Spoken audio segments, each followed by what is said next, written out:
I'm Dan Haggerty, and this seems like a pretty good time to go in depth, where I try to approach stories just a little bit differently. Now, full transparency here, this is a story that I've been building for about a week, long before Memphis and the horrific things consuming our attention today and the discussion around police brutality. It can be a very emotional discussion, I know that. But tonight, I'm hoping that we can be more technical in the death of Darryl Williams in Raleigh.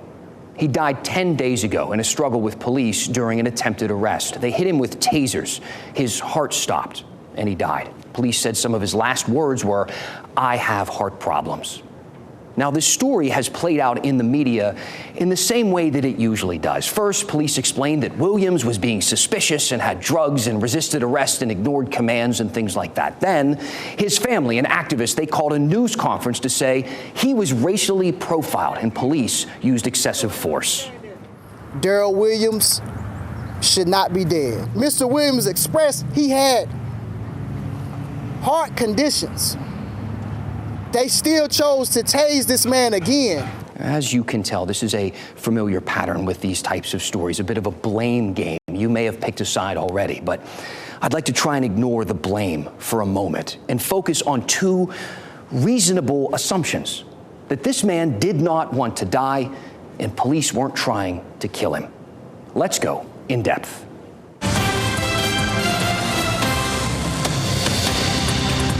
So you know what this is, right? This is an AED, a defibrillator, if I said that right. Well, let's just stick with AED, it's easier. It's a machine that can reset your heart when it's failing and essentially keep you alive.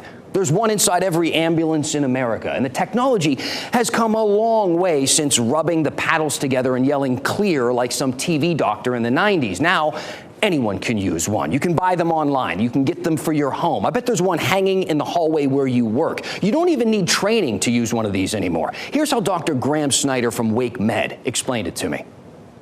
Now there are computers inside these automated external defibrillators where literally you push a button and turn it on, and the computer tells you what to do. It's pretty amazing. In case you're wondering what those directions sound like, here's a video that I found on TikTok of a 2-year-old using one. Apply pads as shown in the pictures.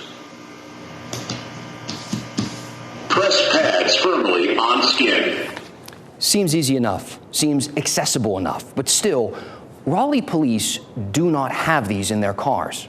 But I bet they would have used one on Williams if they did, as they did CPR, trying to keep him alive, waiting for EMS. Now, I want to be careful here. We don't know exactly why his heart stopped. For years, science has debated if a taser can cause cardiac arrest. In 2005, a study published in the Times said tasers don't cause heart rhythm disturbances. But that test only used pigs and one taser and one jolt from that one taser that lasted less than 5 seconds. And in the real world, when police use a taser, that's not always how it plays out. So in 2012, another study came about with a new conclusion, this one saying that tasers did pose a risk to health, detailing 8 people who went into cardiac arrest after being hit with police tasers. Now, currently, to this day, in 2023, the prevailing theory is that a taser can disrupt the heart, especially if you're shocked repeatedly or for long bursts. But it's only a theory, because scientists can't ethically do a study on how many tasers it takes to kill someone. But I have a story I want you to see, published last year in Jacksonville, Florida. Read the headline. Authorities say officer uses defibrillator to revive man who was tased.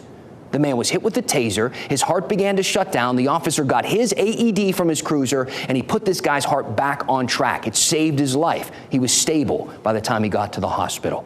Simply put, we know that when someone drops to the ground with heart failure, it's better to have an AED there.